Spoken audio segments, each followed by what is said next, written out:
We have said that if there is an example of why our country will not survive this current system, if you could point to one element within the system that is proof positive of that fact, it's private equity. And what the three leading private equity firms in the world, BlackRock, State Street, and Vanguard, they all have their hands in everything. You know what they have their hands in all over the world? Endless war. They have it in Israel. They have it in Ukraine.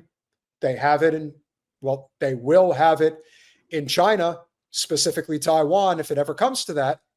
They will have it in Venezuela. And they have it here at home in many different sectors of our society. And one of them is education.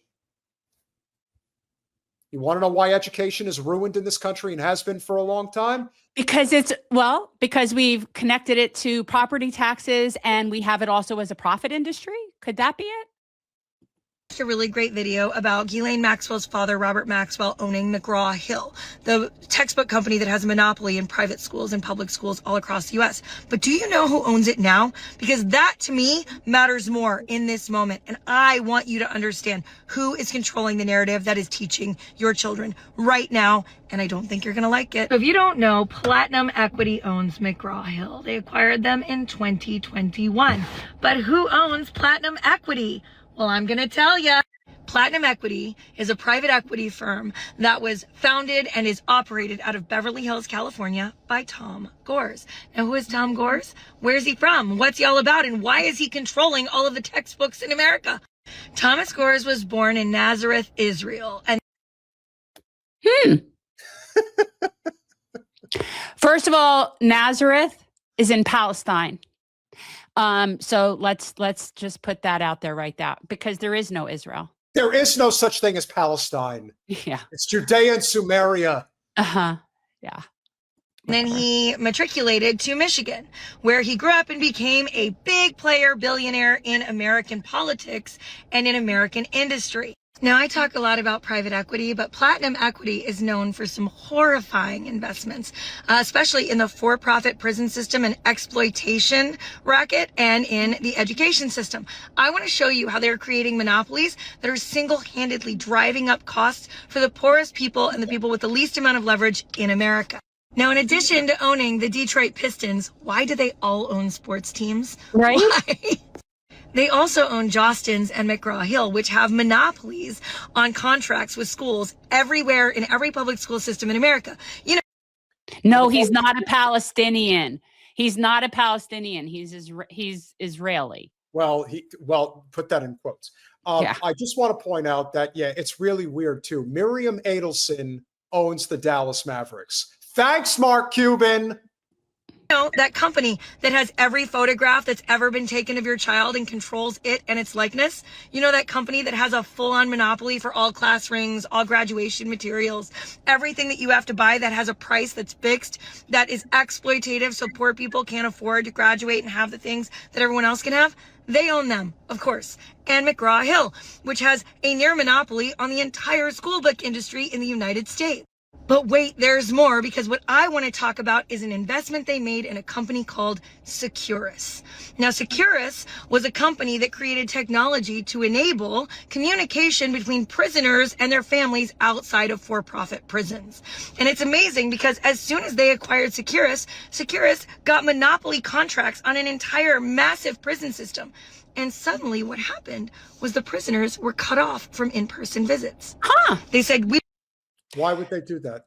Well, she's going to get into it, but this is something that has been happening all around the country with prisons.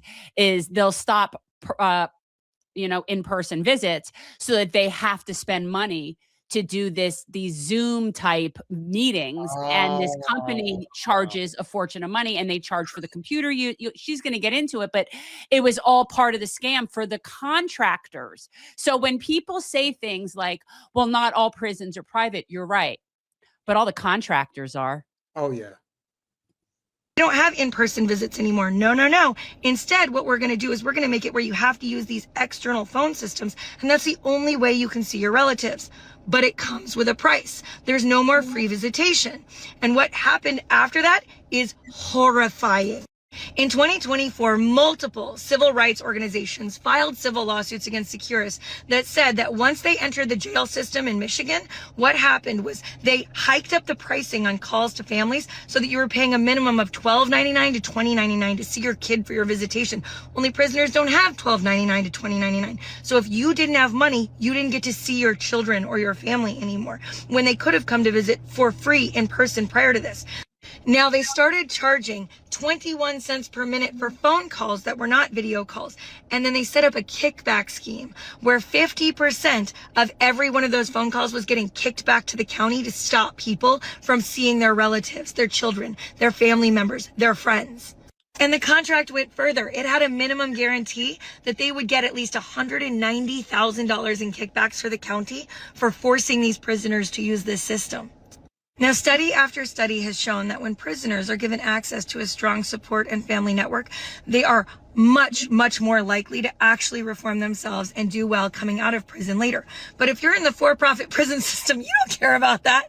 You want that revolving door spinning like this. Now let's talk about how our education system plays a critical role in how our young people are trained to either move into success or failure and on track to a prison system. I love it. She's going to connect it all together. The whole connection between why owning McGraw-Hill and why owning these prison contract companies are all connected. It's glorious, really. This is an example of it's a big club and you ain't in it. The prison and public school pipelines to prison is a well-known and established problem in the United States. It's oftentimes the way that they choose where to build for-profit prisons is looking at the third grade reading levels of people in public schools in a given area. And when they see that the reading levels are very low, they know that 15 years from now, the prison need will be higher. And that's how they choose where to build for-profit prisons. So you have to understand that controlling our education system, controlling our scholastic programs is also creating a pipeline to the prison system. And private equity has their hands in all of it. But it's also how we instill and shape public opinion from an early age. And I want to show you one of the ways that they're doing it for adults in America, because they also happen to Cision and Centerfield. Now, if you're not familiar with Cision, Cision is literally the leading technology provider for tracking and shaping PR and marketing narratives in the United States and the world.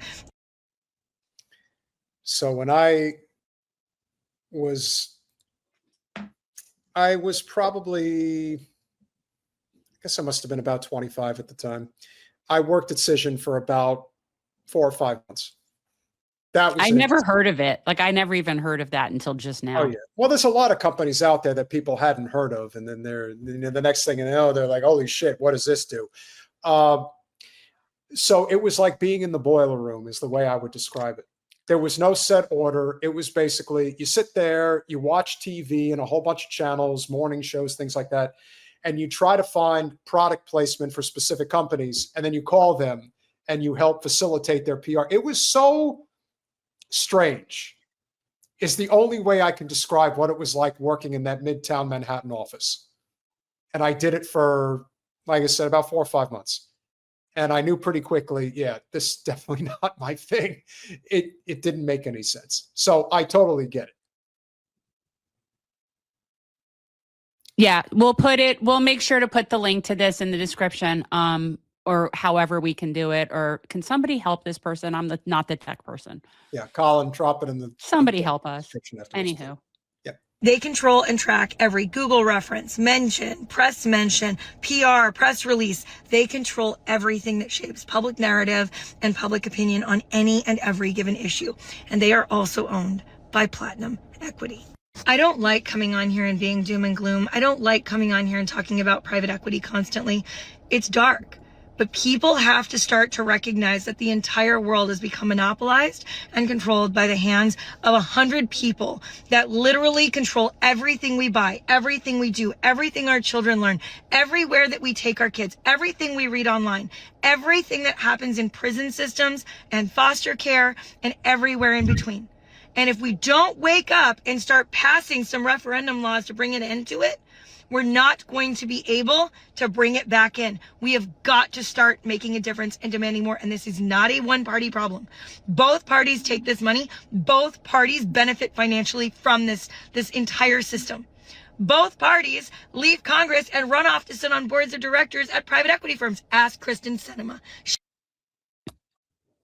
Facts.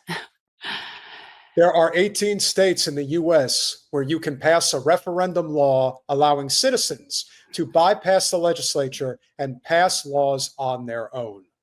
Now, I don't know what those 18 states are. Florida, we're one of them. I'm sorry, Florida's. We're one of them. We are. Yes. Okay. What are you talking about? We could pass by amendment. So that's an amendment passage. Yes. Okay.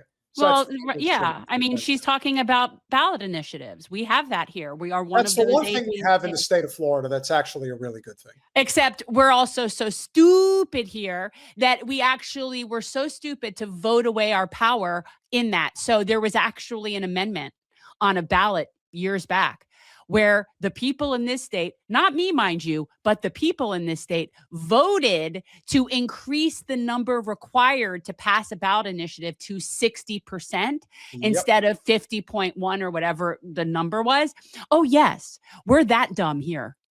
And again, by we, I don't mean me, because I remember very clearly then trying to tell people, people are going to really vote away their power like that? Yes. And yes, they did. Yes, we're Americans. No, She just did it again. All right. So like you have to understand that these people don't serve us, but we have to start serving one another, and we can do it through passing referendum laws, getting private equity out of home ownership, getting private equity out of monopolistics, passing new regional antitrust and monopoly laws at our state level. We can make a difference, but we actually have to try. And if you're new here, my name is Tiffany, and we work together to fight private equity and save small businesses in our community. And that the truth is that private equity is just another word for capitalism. That's where we are. I mean, she's calling it private equity because she's not wanting to or may not even herself internalize that the problem is really capitalism. And so for people like her, it's you're distinguishing. It's sort of like Peter, he supports the free market. But at the end of the day, capitalism is failing. And it is failing because, yes, there's no restraints on it whatsoever, but universal basic services, things like education, healthcare, housing to some extent, cannot be profit industries. Okay? Corrections cannot be. And the truth is, it isn't corrections. It's a punishment bureaucracy.